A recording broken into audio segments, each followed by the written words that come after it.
The big blue button is a tool very much like Blackboard Collaborate, and the key distinction between it and Collaborate is that students can initiate their own big blue button sessions to conference with each other.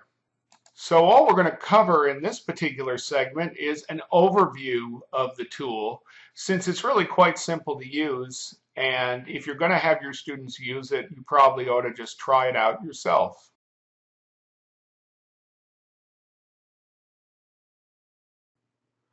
The final collaborative tool that we're going to talk about is known as the Big Blue Button. It's very similar to Blackboard Collaborate, so I'm not going to spend much time on it. The big difference is that students are able to launch it on their own and create collaborative sessions with each other. Unfortunately, that does not appear to be the case for the test student. So what I have had to do is I have had to log on in my tablet, and unlike Collaborate, it appears to allow me to have two sessions with myself going at the same time, or rather have myself appear twice in a single session, but it does do some strange things with the microphones and that sort of thing. So we'll just make do. And so we'll go into conferences here, and we've already got a session in progress. I'll just show you the basics of setting up a session. You just click on New Conference. We'll call this Test Session. I won't record it. I'm not gonna. I could set no time limit. Test Session, and invite all course members. And so when I click on an update, now what happens is we have this test session, and I could start it, and then anyone in the class could join in. What I am now going to do, however, is I'm going to join the session that I've already created, and that session is running off of my tablet PC, so I will click Join.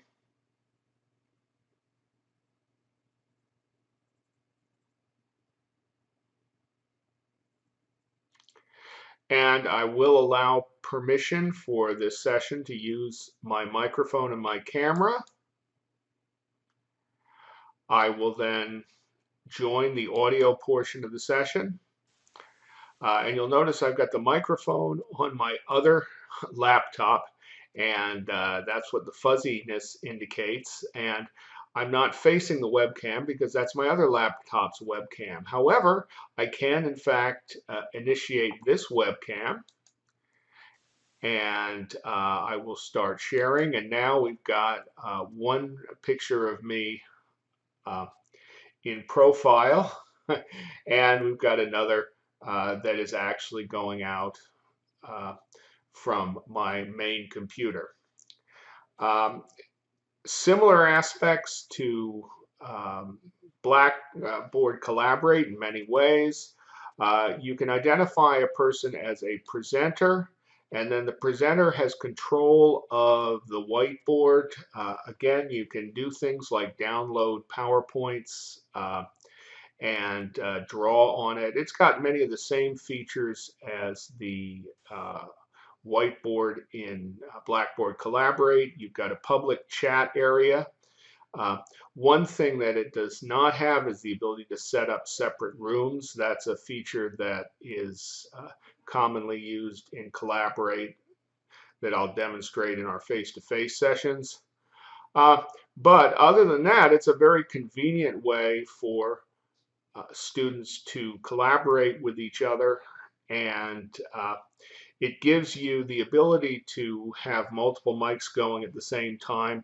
You probably would not want to have a gigantic conference like this, but on the other hand, if you've got small groups of students working together, it's a nice little tool, and it doesn't, cost them anything to use.